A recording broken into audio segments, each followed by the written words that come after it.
नमस्कार, business plus HD टेलिभिजनको news bulletin business टुडेमा स्वागत छ। म प्रमिला खतिवडा। सुरुमा हेडलाइन्स। जेठ मसान्तसम्म लगाइएको निषेधाज्ञालाई थप एक साता बढाउने निर्णय। थपिएको निषेधाज्ञामा केही प्रावधान खुकुलो।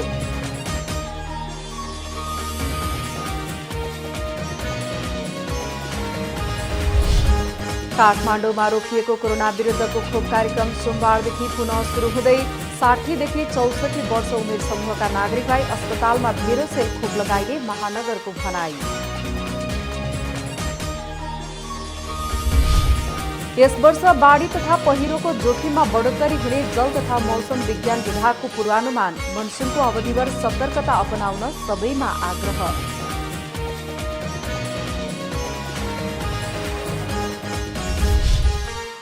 रूपन्देहीको नदी तथा खोलामा अवैध दोहन बढ्दो। बालुवा तस्कर र क्रसर व्यवसायीले नदी तथा खोला दोहन गरी नदीको धार नै परिवर्तन गर्दा नजिकका बस्ती नै जोखिममा। र आइतबार नेप्से परिसूचक र शेयर कारोबार रकम दुवैले नयाँ रेकर्ड कायम। नेप्से परिसूचक 38 अङ्कले बढ्दा 19 अर्ब माथिको कारोबार।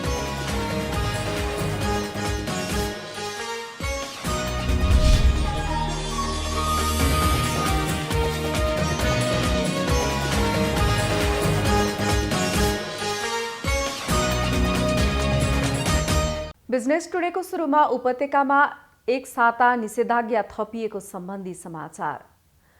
उपत्यकामा फेरि एक साताका लागि निषेधाज्ञा थपिएको छ। जेठ मसान्तसम्म लगाइएको निषेधाज्ञालाई थप एक साता बढाउने निर्णय भएको हो। कोरोना भाइरसको जोखिम घटि नसकेको निष्कर्षसहित काठमाडौँ, भक्तपुर र ललितपुरका प्रमुख जिल्लाधिकारीको संयुक्त बैठकले निषेधाज्ञा लम्ब्याउने निर्णय गरेको हो। यद्यपि संक्रमण दर कम हुँदै गएकाले निषेधाज्ञालाई केही खुकुलो पारिने पनि जनाएको छ। अब तरकारी तथा खाद्यान्न पसल बिहान 11 बजेसम्म खुल्नेछन्। अनलाइन होम डेलिभरीको सेवा पनि सञ्चालन हुनेछन्। शैक्षिक सत्र सुरु हुने बेला भएकाले प्रशासनले पुस्तक पसल पनि खोल्न दिने निर्णय गरेको छ। जसअनुसार पुस्तक पसल बिहान 11 बजेसम्म खुल्नेछन्। अपराह्न 4 बजेपछि हार्डवेयर पसल पनि खोल्ने निर्णय भएको छ। उपत्यकामा 16 वैशाखदेखि लगाइएको निषेधाज्ञा हालसम्म जारी छ। काठमाडौँ महानगरपालिकामा रोकिएको कोरोना विरुद्धको खोप कार्यक्रम सोमबारदेखि पुनः सुरु हुने भएको छ। 60 देखि 64 वर्ष उमेर समूहका नागरिकलाई भेरोसेलको पहिलो डोज खोप लगाइने भएको हो। महानगरमा यसअघि काठमाडौँका सबै वडा कार्यालयमा खोप कार्यक्रम गरिएको थियो। त्यसपछि सरकारले पर्याप्त खोप उपलब्ध गराउन नसकेको भन्दै जेठ 28 गतेदेखि खोप लगाउने कार्यक्रम रोकिएको थियो। तर यो पटकको खोप भने वडा कार्यालयमा नभई अस्पतालहरूमा लगाइनेछ। वीर अस्पताल, सिभिल अस्पताल, त्रिवी शिक्षण अस्पताल र वीरेन्द्र सैनिक अस्पतालमा खोप लगाउने कार्यक्रम राखिएको छ। यसअघि 5 दिनसम्मका लागि तोकिएको खोप कार्यक्रम 3 दिनमा नै स्थगित गरिएको थियो। जल तथा मौसम विज्ञान विभागले मनसुनको आगमनसँगै यस वर्ष बाढी तथा पहिरोको जोखिममा बढोत्तरी हुने सम्भावना रहेको उल्लेख गर्दै सतर्कता अपनाउन सबैमा आग्रह गरेको छ। यस वर्ष शुक्रबारदेखि प्रदेश नम्बर 1, प्रदेश नम्बर 2 र बागमती प्रदेशबाट आगमन भएको मनसुन हाल लुम्बिनी र गण्डकी प्रदेशसम्म सक्रिय हुँदै देशभर फैलिने क्रममा रहेको भन्दै विभागले यस्तो आग्रह गरेको हो। मनसुन सक्रियतासँगै ठूला तथा मझौला नदीहरूमा जल प्रवाह उल्लेख्य बढ्ने, साना नदीनाला तथा खहरे खोलाहरूमा आकस्मिक बहाव भई तराई र चुरे क्षेत्रहरूमा डुबान समेत हुन सक्ने अत्याधिक सम्भावना रहेको विभागको आकलन छ। विभागले शनिबार विज्ञप्ति मार्फत मनसुनको अवधिभर आम सर्वसाधारण लगायत सम्पूर्ण सरकारवाला निकायलाई आवश्यक सतर्कता अपनाउन आग्रह समेत गरेको छ। हावापानी प्रारूपहरूका आधारमा यस वर्ष नेपालमा मनसुनको अवधिमा सुदूरपश्चिम, कर्णाली, गण्डकी र लुम्बिनी प्रदेशमा अधिकांश स्थानमा तथा प्रदेश नम्बर 1 को मध्य तथा पश्चिम पहाडी र हिमाली भूभागमा सरदरभन्दा बढी वर्षा हुने विभागले जनाएको छ। विभागले मौसम तथा बाढीको थप सूचना तथा जानकारीका लागि 24 घण्टा सञ्चालन रहने टेलिफोन टोल फ्री नम्बर समेत सार्वजनिक गरेको छ। शिक्षा तथा प्रविधि मन्त्री कृष्ण गोपाल श्रेष्ठले शनिबार काठमाडौँको क्षेत्र पार्टी स्थित क्षेत्रपाटी निशुल्क चिकित्सालयको निरीक्षण गर्नुभएको छ। काठमाडौँ महानगरपालिकाको सहयोगमा सञ्चालित सो चिकित्सालयमा अहिले कोरोना संक्रमितहरूको उपचार भइरहेको छ। त्यहाँ उपचाररत संक्रमितहरू तथा स्वास्थ्य सामग्रीको निरीक्षणपछि मन्त्री श्रेष्ठले महामारी अन्त्यको लागि सरकारले सन्तोषजनक काम गरिरहेको बताउनुभयो। कुनै पनि महामारी घोषणा गरेर नआउने भन्दै उहाँले कोरोनाको पहिलो लहरमा पीसीआर परीक्षण गर्ने मेसिन समेत नभएको अवस्थामा अहिले त्यो अभाव नरहेको बताउनुभयो। कुनै पनि महामारी घोषणा गरेर आउँदैन, कुनै पनि महामारीहरूले जानकारी दिएर आउँदैन। म यो समयमा यो महिना यो वर्षको यो महिनामा यति गते म महामारी यसरी आउँछु भनेर आउँदैन। कोभिड महामारीले गर्दा संसार अत्यन्त हुँदा नेपाल अछुतो अलग रहन सक्दैन। सुरुमा कोभिडको टाइम उपचार गर्ने क्रममा हामीसँग पीसीआर चेक गर्ने मेसिन पनि थियो। तपाईँ हामी सबै थाहा भएको कुरा। त्यसको चेक गर्नलाई हामीले हङकङ पठाउनु पर्छ अनि त्यसको रिपोर्ट पर्खिनु पर्छ। आज पीसीआर चेक गर्ने सन्दर्भमा हामी आफै सक्षम भइसक्यौँ। त्यसको सम्पूर्ण व्यवस्थापन हामीले मिलाइसक्यौँ। केही समय अक्सिजनको अभाव भए पनि अहिले त्यस्तो अभाव नभएको मन्त्री श्रेष्ठले बताउनुभयो। त्यो बेलाको सिलिन्डरको समस्याले घरमा सिलिन्डर 4-5 लुकाएर राख्न थाल्यो। मलाई भोलि कोरोना होला भनेर सिलिन्डर ल्याएर थाप्ने लाग्छ। यो अमानवीय काम। हामीले सिलिन्डर त्यस्तो गर्ने नै होइन। मान्छेलाई तत्काल अक्सिजन नपाएर मान्छे मर्ने स्थिति भइसक्यो। हामीले 10वटा सिलिन्डर घरमा राखेर के हुन्छ? त्यसकारण त्यस्तो नगर्नुलाई आह्वान पनि गरियो। अब सिलिन्डरको पनि यथेष्ट छ, अक्सिजनको पनि समस्याहरू पनि छैन। अस्पतालका अध्यक्ष डाक्टर मनोज मान श्रेष्ठले अन्य अस्पतालमा बिरामीहरूको संख्या कम भए पनि छत्रपाटी निशुल्क चिकित्सालयले दिने राम्रो स्वास्थ्य सुविधाका कारण संक्रमितको संख्यामा वृद्धि भएको बताउनुभयो। अहिले 35 बेड हामीले नगरपालिकासँग सहकार्य गरेर सुरु गरिरहेछौँ। अहिले यहाँ तपाईँलाई एडमिसनको पैसा लाग्दैन, बेडको पैसा लाग्दैन, डक्टरको पैसा लाग्दैन, अक्सिजनको पैसा लाग्दैन, फिजियोथेरापीको पैसा लाग्दैन र साथ खाना हामी खुवाइरहेको छौँ। त्यो बाहेक सबै कोभिड बिरामीले कोभिडको हस्पिटलमा तपाईँको त्यो बाहेक औषधि आफ्नो पैसाले खर्च गर्नुपर्छ। यदि औषधि पनि किन्न नसक्ने अवस्था छ भने हरेक व्यक्तिलाई हामीले 5,000 रुपियाँ हामीले छुटाइरहेको छौँ। दोस्रो लहरको कोरोना संक्रमण बढ्दै गएपछि महानगर र सो चिकित्सालय बीच आवश्यक सामग्री तथा रकम उपलब्ध गर्ने बारे सम्झौता भएको थियो। बिजनेस टुडेमा पालो भएको छ ब्रेकको।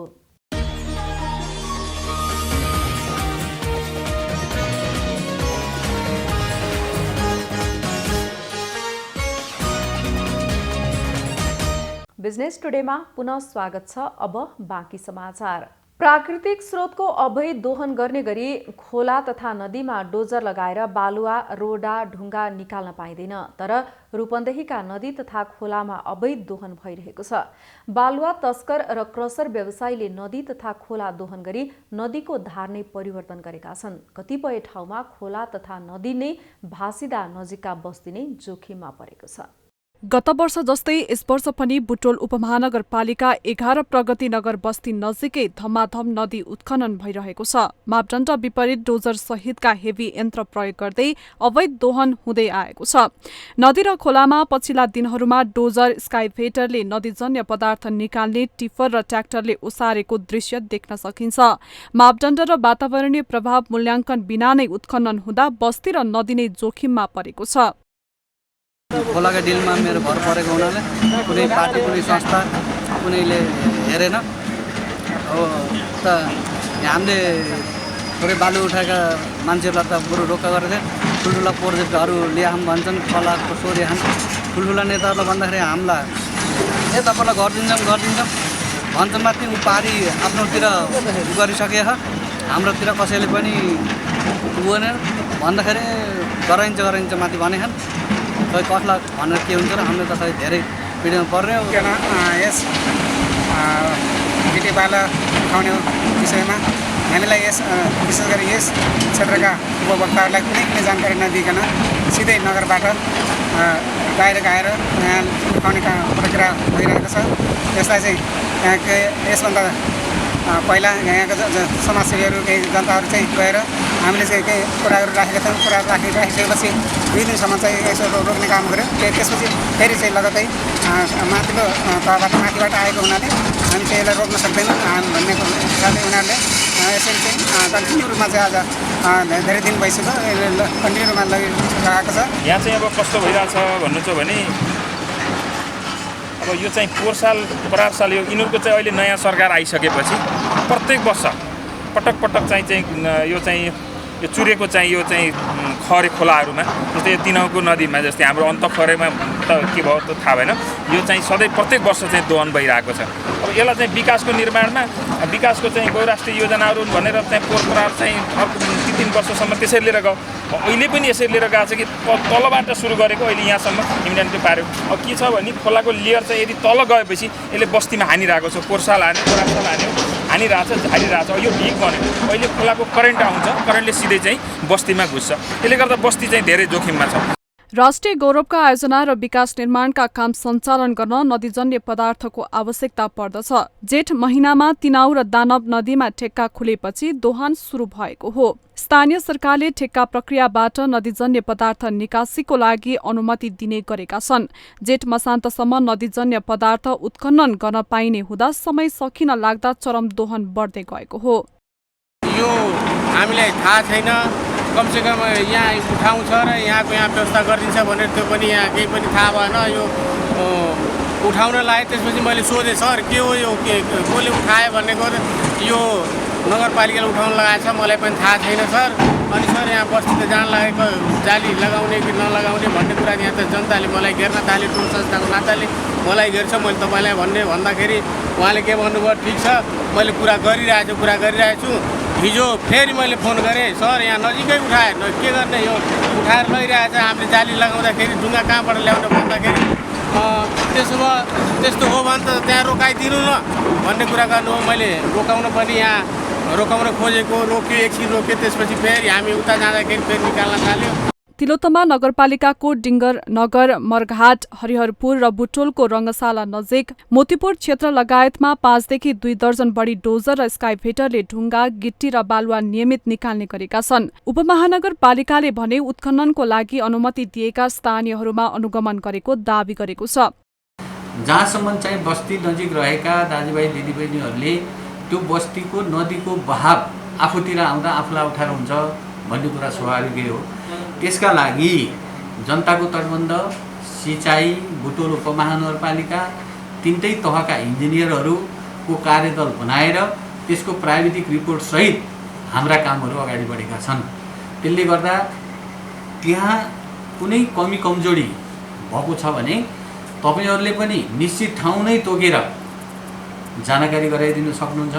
हामी त्यसलाई चाहिँ रेखदेख र अनुगमन प्रक्रिया अगाडि बढाउँछौँ र रोक्नुपर्ने आवश्यकभन्दा अनावश्यक उत्खनन भएको छ भने तुरन्त रोकेर सम्बन्धितलाई कारबाही गर्ने प्रक्रिया नै अगाडि बढ्छ, जुन कुरा हाम्रो परिसरमा तपाईँ देखिरहनु भएको छ। तिनाउ र दानव नदीमा पछिल्लो समय मनपरी तरिकाले उत्खनन बढ्दै जाँदा नदी गहिरिँदै गएको छ भने मानव बस्ती समेत जोखिममा परेको छ। रूपन्देही सहकर्मी विमल छेत्रीको रिपोर्ट। कोरोना महामारीका कारण जारी निषेधाज्ञाका कारण यातायात क्षेत्र धराशायी बनेको छ। अब यातायातका साधन सुचारू गर्न सक्ने अवस्था नरहेको डडेलधुराका यातायात व्यवसायीको गुनासो छ। गत वर्ष कोरोना महामारीको कारण गरिएको लकडाउन खुलेपछि व्यक्तिगत खर्च समेत उठाउन नसकिरहेको अवस्थामा पुनः दोस्रो चरणको निषेधाज्ञाका कारण मारमा परेको डडेलधुराका यातायात व्यवसायीको गुनासो छ। आफूहरू अब बैंक ब्याज तथा कर तिर्न नसक्ने अवस्थामा पुगेको उनीहरूले बताएका छन्। यातायात व्यवसायीहरूले पुनः सवारी साधन सञ्चालनमा ल्याउन मर्मत सम्भारमा 3 देखि 5 लाख जति खर्च हुने अवस्था पुनः सृजना भएको सवारी धनीको भनाइ छ। जो महामारी चाहिँ कोभिडको महामारी आयो त्यो महामारीले गर्दाखेरि मलाई लाग्छ अरू क्षेत्र पनि प्रभावित भएको छ, नभएको होइन। र सबभन्दा बढी चाहिँ सार्वजनिक यातायात व्यवसाय क्षेत्र चाहिँ एकदम प्रभावित भएको छ। यो क्षेत्रमा मलाई लाग्छ राज्यले पनि अहिले यस्तो अवस्थामा राज्यले हेर्ने दृष्टिकोण चाहिँ फरक भएको छ। के भन्न चाहन्छु भने यो राज्यलाई घरमा हामीले राखेको गाडीको हामीले चाहिँ कर तिर्नु पर्यो भनेपछि कतिसम्मको विडम्बना हो। हामी चाहिँ यो कतिसम्मको चाहिँ हाम्रो चाहिँ यो क्षेत्रलाई चाहिँ हेपिएको हो, त्यो चाहिँ हामीले अहिले पनि बुझ्न सकेको छैनौँ। लकडाउनका कारण दैनिक आमदानीबाट सवारी साधनको किस्ता, मर्मत, बीमा लगायतका भइपरि आउने खर्चहरू कटाई बचत रकमबाट आफ्नो परिवारको पालन पोषण गर्ने व्यवसायीहरू आर्थिक संकटमा परेका हुन्। दैनिक जीवनयापन गर्दै आएका सवारी चालक, सहचालक र काउन्टरमा काम गर्ने कर्मचारीहरूलाई समेत समस्या भइरहेको अवस्थामा सरकार र बैंक तथा वित्तीय संस्था संवेदनशील हुनुपर्ने यातायात व्यवसायीहरूको ठहर छ। अहिले हालको यो हाम्रो यो लकडाउनको जुन बन्दाबन्दीको जुन मार परेको छ र यो दोस्रो पटकको यो बन्दाबन्दीको यो कारणले गर्दाखेरि हाम्रा गाडीहरू घर ग्यारेजमा थुनिकिएको अवस्था छ। अनि पहिलो लकडाउनको अवस्थामा हामीले जति मारहरू खाएका थियौँ अनि वैज्ञानिक कारोबारदेखिका कुराहरू विभिन्न ऋण कर्जाका कुराहरू किस्ताका कुराहरूलाई जुन हामीले म्यानेज गरेका थियौँ आफ्नो जमिनहरू बिक्री गरेर या आफ्नो विभिन्न अन्य लोनहरू लिएर हामीले जसरी पनि त्यसलाई म्यानेज गरेर गाडी चलाएर रोडमा चाहिँ गाडी सुचारू गरेका थियौँ। तर अहिले हाल आएर लामो समय यो अहिले दोस्रो यो बन्दाबन्दीको अवस्थामा हामीलाई साह्रै मार परेको अवस्था छ। र यहाँसम्म कि हाम्रो मजदुर साथीहरू अनि चालक परिचालकहरूको चाहिँ चुलोमा चाहिँ आगो बल्ने अवस्था छैन। उहाँहरूको घर परिवारहरू अनि उहाँका बालबच्चाहरू अनि आराम विराम भएको अवस्थामा उहाँहरूले चाहिँ उपचार गर्न हस्पिटलसम्म लैजानु उहाँहरूसँग चाहिँ पैसा नभएको अवस्था छ। उहाँहरू हारगुहार गरिराख्नु भएको छ। उहाँहरूले चाहिँ साहुहरूको घरमा आएर अनि उहाँहरूले चाहिँ हामीहरूसँग चाहिँ आएर अनि हाम्रो खाने गुजारा गरिदिनु पर्यो, हाम्रो चाहिँ चुलो बालिदिनु पर्यो भनेर उहाँहरूले हामीलाई चाहिँ बिन्ती गरेको अवस्था छ। उग्रतारा डडेलधुरा सार्वजनिक यातायात प्रणालीले सरकारले अब यातायात व्यवसायी तथा मजदुरलाई राहतको व्यवस्था गरे मात्रै पुनः सवारी साधन सुचारू गर्न सकिने जनाएको छ। व्यवसायलाई पुनः चलायमान गर्न 2076 चैतदेखि हाल लकडाउन खुलेसम्मको अवधिको बैंक कर्जा, ब्याज मिनाहा, रूट परमिट, जाँच पास, सवारी कर, बीमा छुट दिन माग गरिएको छ। साथै थन्किएर रहेका सवारी साधनहरूको मर्मत सम्भार बापतको सहुलियत ऋण कर्जा, लकडाउन खुलेको 6 महिनापछि बैंक किस्ता सुरु, मजदुर व्यवसायीहरूलाई राहतको व्यवस्था गर्ने भए मात्र सार्वजनिक यातायात सञ्चालनमा ल्याउन सकिने भन्दै प्रशासनलाई ज्ञापन पत्र बुझाइएको छ। विगतमा हामीसँग कस्तो भने यो बैंकिङ वित्तीय संस्थाहरूलाई अनुरोध हो।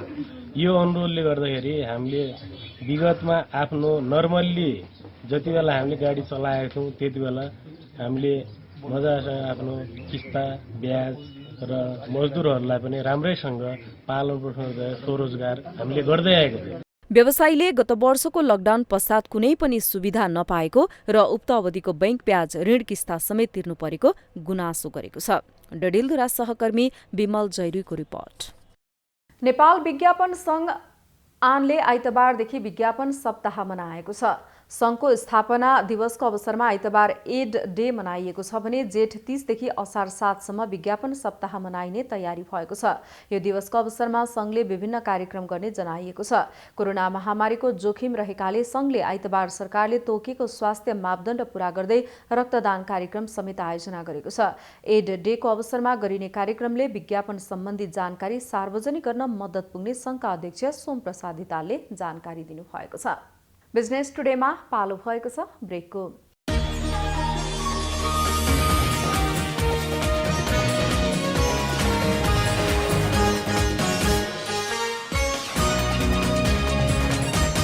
बिजनेस टुडेमा पुनः स्वागत छ। अब बाँकी समाचार।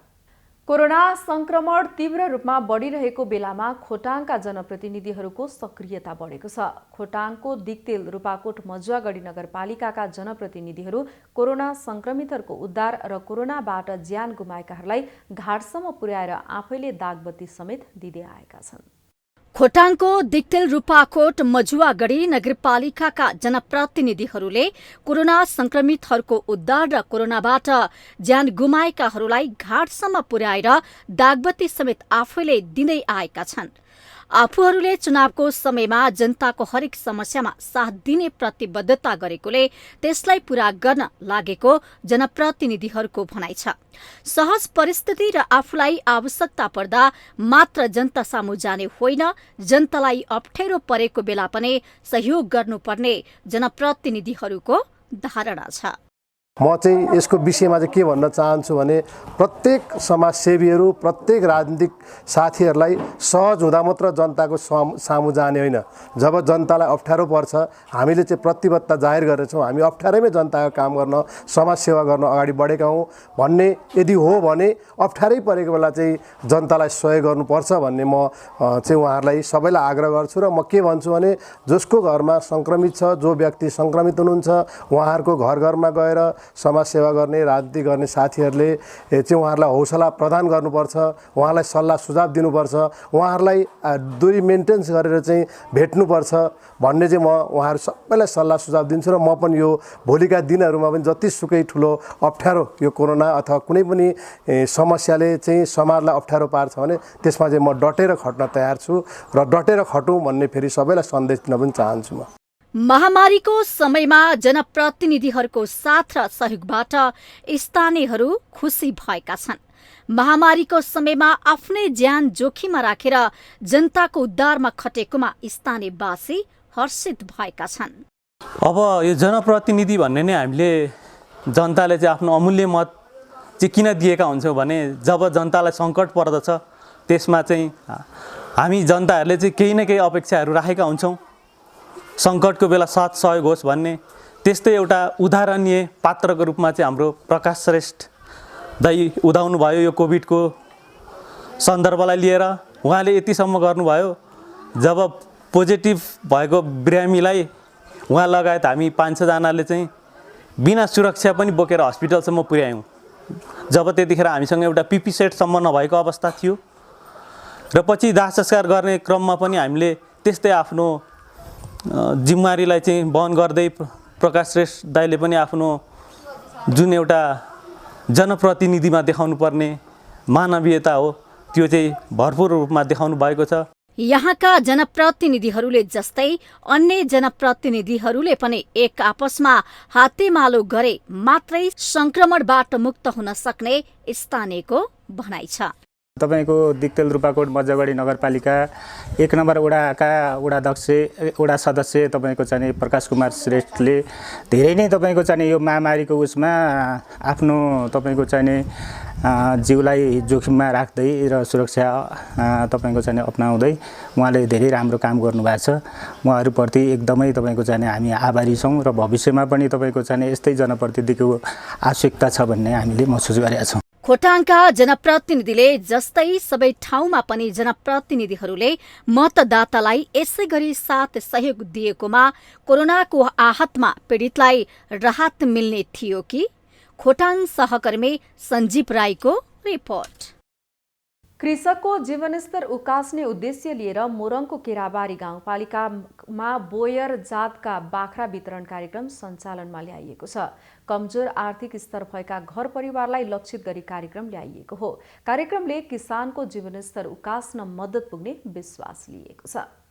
मोरङको केराबारी गाउँपालिकाले प्रधानमन्त्री कृषि आधुनिकीकरण कार्यक्रम अन्तर्गत 15 लाख र किसानको लागत सहभागितामा 15 लाख गरी जम्मा 30 लाख मूल्य बराबरको बोयर पाठापाठी किसानलाई वितरण गरेको छ। साना किसान पकेट कार्यक्रम रहेको र 50% अनुदानमा वितरण गरिएको हो।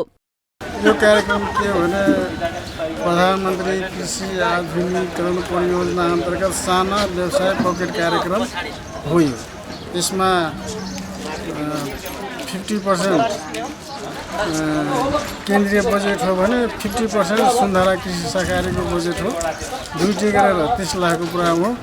त्यही सिलसिलामा आज यो पकेट कार्यक्रम अन्तर्गत बाख्रा वितरण कार्यक्रम सुरुवात भयो र आज आधी भयो र आधी बाँकी छ। यो अब 2-4 दिनमा फेरि कार्यलाई अगाडि बढाइ सम्पन्न गर्नेछ। गाउँपालिकाले कृषकका लागि आवश्यक कृषि तालिम तथा विभिन्न अनुदानका कार्यक्रम समेत गरेको छ। गाउँपालिकालाई बोयर बाख्राको पकेट क्षेत्रका रूपमा विकास गर्ने लक्ष्यसहित बाख्रा वितरण गरिएको गाउँपालिका अध्यक्ष बताउनुहुन्छ। अहिले हामी चाहिँ प्रधानमन्त्री कृषि आधुनिकीकरण मार्फत चाहिँ बाख्रा पालन पकेट क्षेत्र वडा नम्बर 2 मा साझेदारीको कार्यक्रम चाहिँ अगाडि सारेका छौँ। यसमा कुल लागत चाहिँ 30 लाखको 15 लाख चाहिँ माथिबाट र 15 लाख चाहिँ स्वयं जनताहरूबाट बिहोर्ने गरी चाहिँ कार्यक्रम हो। सोही अन्तर्गत अहिले हामीले वडा नम्बर 2 को चाहिँ कृषि अन्तर्गतको बाख्रा पकेट क्षेत्रमा चाहिँ पाठापाठी चाहिँ र बिउ बोकाहरू पठाउने कामहरू हामीले गरेका छौँ र यसरी नै अरू वडाहरूमा पनि कृषि सम्बन्धी चाहिँ धेरै कामहरू हामीले गरेका छौँ। केराबारी गाउँपालिकालाई बाख्रा पालनमा व्यवसायमुखी बनाउन र मासुमा आत्मनिर्भर बनाउने लक्ष्यका साथ उन्नत जातका बाख्रा वितरण गरिएको हो। बाख्राले थोरै समयमा धेरै नाफा दिने भएपछि कृषकहरू उत्साहित देखिएका छन्। अन्य जातको बाख्राले भन्दा बोयरले छोटो समयमा बढी फाइदा दिने बाख्रा पालक किसानले आशा लिएका छन्। यो गाउँपालिकाले अनुदान दिएकोमा हामीलाई गर्व लागिरहेको छ र यसले हामीले प्रगति गरेर हामी भोलिको दिनहरूमा केही उपलब्धि गर्छौँ भन्ने हामीले आशा लागेको छ। व्यावसायिक रूपमा बाख्रा पालन गर्दै आएका किसानलाई केराबारी गाउँपालिकाले जस्तै यस किसिमको किसान प्रोत्साहनमुखी कार्यक्रमबाट अन्य पालिकाले समेत सिक्न जरुरी छ। सुनसरी सहकर्मी विनोद आचार्यको रिपोर्ट। आइतबार नेप्से परिसूचक र शेयर कारोबार रकम दुवैले नयाँ रेकर्ड कायम गरेको छ। आइतबार नेप्से परिसूचक 38.32 अङ्कले वृद्धि भएर 2983.11 बिन्दुमा पुगेर बन्द भएको छ, जुन अहिलेसम्मकै उच्च बिन्दु हो। त्यसैगरी यस दिन 19 अर्ब 55 करोड रुपैयाँ भन्दा बढीको शेयर कारोबार भएको छ।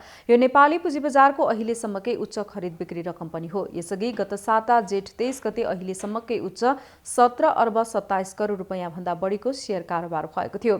खरिद बिक्री रकमले आइतबार त्यो रेकर्डलाई समेत ब्रेक गरेर नयाँ रेकर्ड कायम गरेको हो।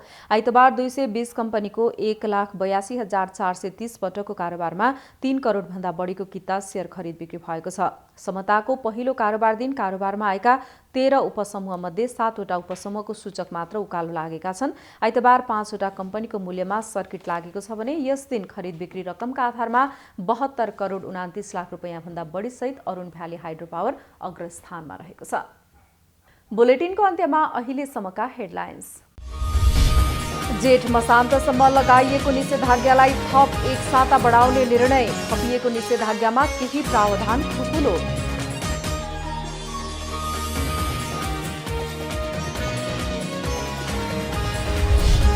काठमाडौँमा रोकिएको कोरोना विरुद्धको खोप कार्यक्रम सोमबारदेखि पुनः सुरु हुँदै 60 देखि 64 वर्ष उमेर समूहका नागरिकलाई अस्पतालमा भेरोसेल खोप लगाइने महानगरको भनाई। यस वर्ष बाढी तथा पहिरोको जोखिममा बढोत्तरी हुने जल तथा मौसम विज्ञान विभागको पूर्वानुमान। मनसुनको अवधिभर सतर्कता अपनाउन सबैमा आग्रह।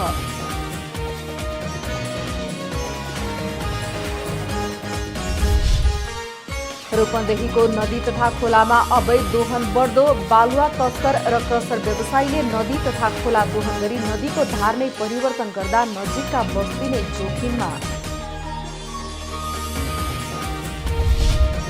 र आइतबार नेप्से परिसूचक र शेयर कारोबार रकम दुवैले नयाँ रेकर्ड कायम। नेप्से परिसूचक 38 अङ्कले बढ्दा 19 अर्ब माथिको कारोबार।